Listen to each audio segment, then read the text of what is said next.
بسم اللہ الرحمن الرحیم۔ سیرت النبی، راہب کی پیشن گوئی۔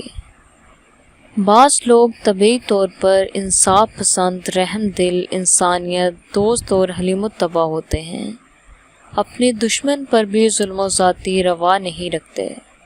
حضرت جبیر بن مطعم اسی طبیعت کے آدمی تھے۔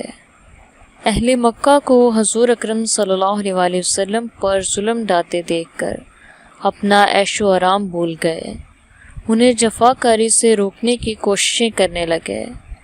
انہوں نے اس سلسلے میں کوئی کسر نہ چھوڑی، ایڑی چوٹی کا زور لگا دیا، جوانوں، بوڑھوں اور ہر نسل و مزاج کے لوگوں کو سمجھایا کہ بیجا ظلم بری بات ہے، اس سے باز آئیں، مگر ان کی نصیحت اور بزرگانہ مشوروں کا ان کے وحشیانہ خصلت پر کوئی اثر نہ ہوا، بلکہ ظلم کی انتہائی حدوں کو چھونے لگے۔ جب حضرت جبیر کو یہ پتہ چلا کہ یہ اسفاق لوگ آپ صلی اللہ علیہ وسلم کو قتل کرنے کے منصوبے بنانے لگے ہیں تو ان کے رونگٹے کھڑے ہو گئے۔ انہوں نے یہ روح فرسا اور ہولناک خبر سنتے ہی وہاں سے کوچ کرنے کا فیصلہ کر لیا تاکہ ان کے کانوں کو ایسی اذیت رساں خبر سننا نصیب نہ ہو۔ لہٰذا رخت سفر باندھا اور عازم شام ہو گئے۔ راستے میں مقام بصرہ پر قیام کیا۔ ان دنوں چہار دانگ عالم میں ظہور نبوت کی خبر گرم تھی۔ جب اہل دیر نے دیکھا کہ وضع قطع سے عرب لگتے ہیں تو وہ انہیں اپنے دیر میں لے گئے۔ راہب نے خوش آمدید کہا اور کہا، آپ حرم شریف کے باشندے لگتے ہیں۔ حضرت جبیر نے اس بات میں جواب دیا۔ انہوں نے پوچھا، کیا وہاں کسی صاحب نے نبوت کا دعویٰ کیا ہے؟ حضرت جبیر نے جواب دیا، ہاں، ایک صاحب کو ہم امین و صادق کہا کرتے تھے، انہوں نے یہ دعویٰ کیا ہے کہ وہ نبی ہیں۔ اگر تمہیں ان کی تصویر دکھائی جائے تو کیا تم پہچان لوگے؟ ضرور پہچان لوں گا، میں انہیں اچھی طرح جانتا ہوں اور شکل و صورت سے متعارف ہوں۔ راہب ایک کمرے میں لے گیا جہاں بہت سی تصاویر پڑی تھی۔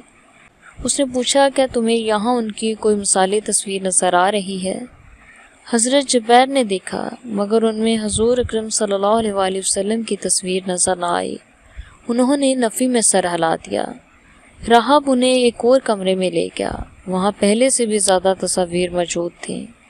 ان میں ایک سیدنا محمد مصطفیٰ صلی اللہ علیہ وسلم کی تصویر مبارک بھی تھی، جس میں آپ تمام تر جمال و کمال کے ساتھ جلوہ گر تھے۔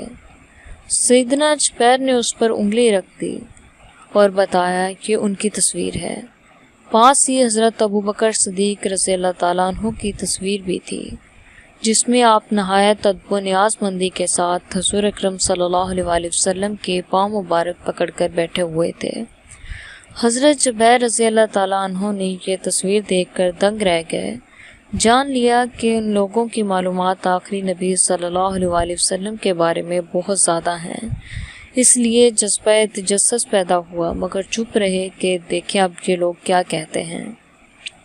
راہب گویا ہوا، یہ آخر الزمان نبی صلی اللہ علیہ وسلم کی تصویر ہے، اور جو صاحب مجسمہ عقیدت بن کر ان کے قدموں میں بیٹھے ہیں وہ ان کے یار وفاشار ہیں، ان کے وصال کے بعد وہ خلیفہ ہوں گے۔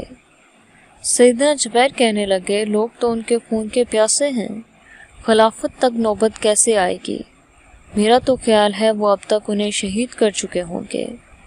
راہب بولا، تمہارا خیال غلط ہے، خدا کی قسم وہ لوگ انہیں قتل نہیں کر سکتے، خدا ان کا محافظ ہے، بلکہ جو لوگ ان کے قتل کے در پہ ہیں وہ خود قتل ہو جائیں گے۔ اللہ تعالیٰ اپنے نبی کو بہر صورت غلبہ و اقتدار عطا فرمائے گا۔ شکریہ۔